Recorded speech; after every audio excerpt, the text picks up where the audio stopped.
Bene data bakundwa b'umwami Yesu Kristo, mwese abakurikira izi nyigisho tubahaye ikaze mu biganiro bya Saveur Divine.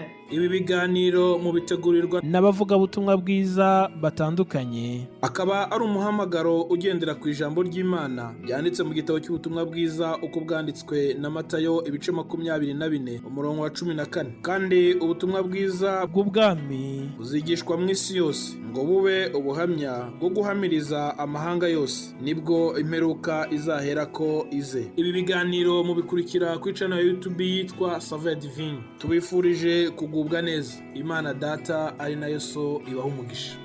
Yesu ashimwe bene data, ndabarashuhuje mwese abo dusangiye urugendo rujya mu ijuru. Nshuti bavandimwe mwese abakurikira ibiganiro byacu bya Saveur Divine, amahoro ya Kristo nabane namwe. Haleluya. Nejejwe n'Imana iduhaye uyu munsi wa mbere w'ukwezi kwa munani. Kuba uri muzima nanjye nshobora kuvuga ijwi rigasohoka neza, byose kuri nge ni iby'agaciro kenshi. Haleluya. Ni ikimenyetso cy'uko Imana yanesheje. Ni ukuri burya ngo hari intambara nyinshi Imana iba yaturwaniye tutabizi. Mbese wari ubizi? Ndagira ngo umenye yuko kuba tukiriho ntabwo ari uko Satani yicaye, oya, ntabwo ajya aruhuka, ahora duhiga, ariko Imana ikaduhisha.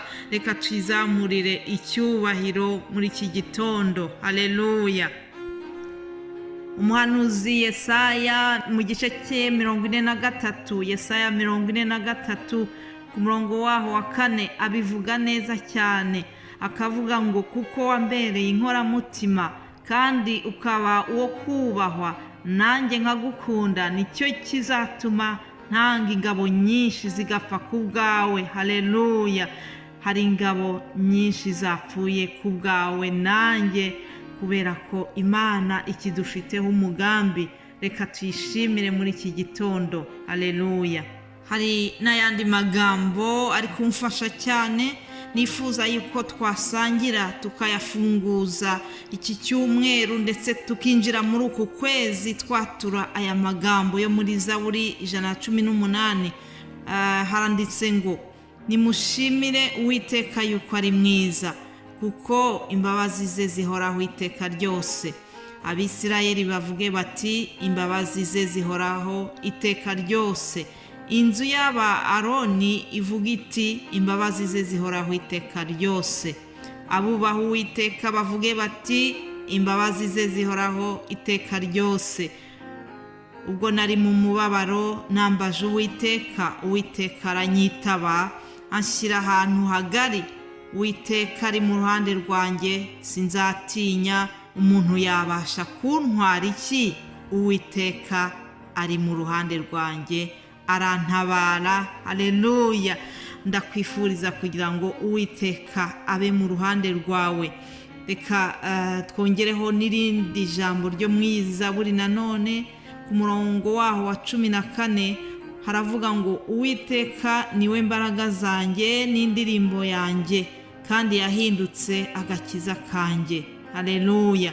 Tukongeraho n'umurongo wa 17 umfashe kuwatura, uravuga ngo sinzapfa ahubwo nzarama, ntekerereza abantu imirimo Uwiteka yakoze. Haleluya. N'amagambo meza tubonye muri iyi Zaburi.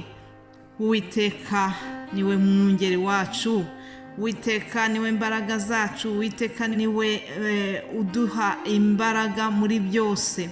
Uwiteka ni umunyembabazi, kandi imbabazi ze zihoraho iteka ryose. Haleluya.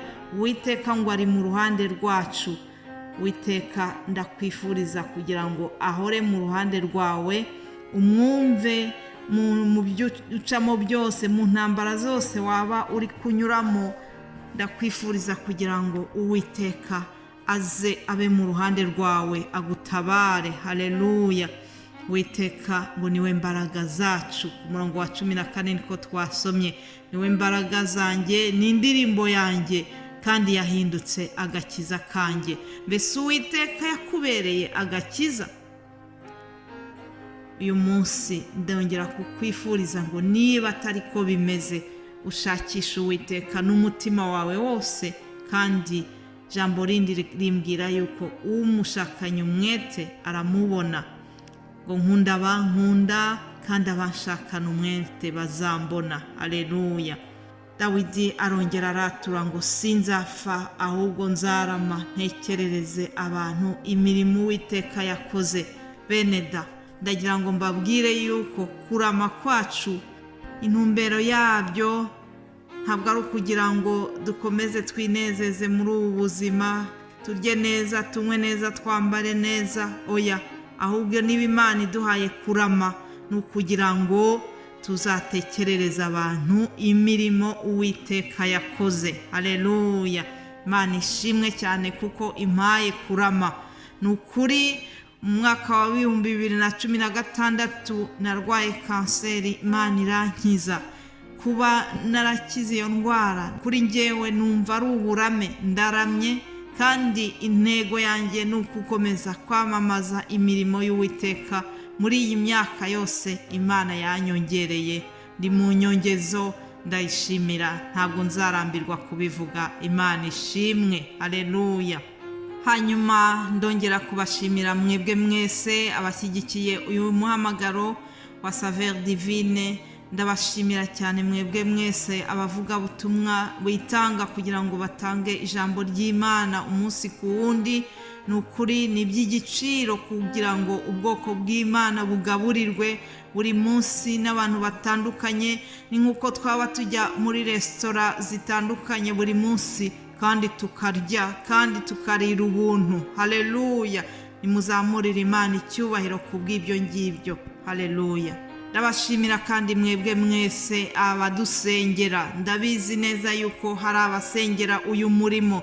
Imana ibaha umugisha kubwo kutwitaho, kubwo kudusengera, kubwo kutwizera, kubwo kumenya umuhamagaro uri muri twebwe mukawuha agaciro. Imana ibahwe umugisha kubw'ibyo. Buri muntu wese ugira icyo akora kugira ngo ashyigikire uyu muhamagaro, ashyigikire uyu murimo turimo, Imana imuha umugisha, izamwibuke igihe cyose. Nibyo mbifurije mu izina rya Yesu. Hanyuma nk'uko mubimenyereye, kuwa mbere mbaha ijambo tuzaganiraho. Murabizi neza yuko mu cyumweru cyashize, niba mwaradukurikiye, turi ku isengesho Yesu yigishije abigishwa be. Abigishwa be nibo babimwisabiye, baramubwira bati twigishe gusenga. Ntabwo bamusabye ngo abahe gukora ibitangaza nk'uko yajyaga abikora. Oya, ahubwo nakunze ukuntu basabye ikintu cyiza cyane cyerekana yuko baciye bugufi. Baramubwira bati twigishe gusenga. Bamenye agaciro k'isengesho, bamenye imbaraga ziba mu isengesho. Rero Yesu abigisha gusenga. Iryo sengesho niryo turiho, ni muri Matayo 6. Ntabwo ndi bubisubiremo, gusa muri iki cyumweru abakozi b'Imana bazakomeza batuganiriza, badusobanurira iby'iryo sengesho. Tugeze ku murongo wa 12 utubwira ngo utubabarire ibyaha byacu nk'uko natwe tubabarira ababitugirira. Hari Bibiliya zimwe zivuga ngo uduharire imyenda yacu nk'uko natwe twahariye abarimo imyenda yacu. Biterwa na version muri gukoresha, ariko mumenye ngo ni Matayo 6:12. Ubwo rero ni iryo jambo tuzaganiraho umunsi w'ejo. Mwene data Odette niwe azabigira icyo abibabwiraho, n'abandi bazakomeza turangize iby'iri sengesho iki cyumweru. Yesu rero nakomeza abashyigikire. Ndabifuriza icyumweru cyiza, ndabifuriza imigisha yose iva ku Mana Data wa twese, ibaherekeze muri uku kwezi kwa 8. Kandi icy'ingenzi mbifuriza ni ukuzabona ijuru. Utaramenya Yesu Kristo namwifuriza guhura nawe kugira ngo azaragwe ubugingo buhoraho. Nimugire umunsi mwiza. Yesu abashyigikire muri byose. Haleluya. Amen.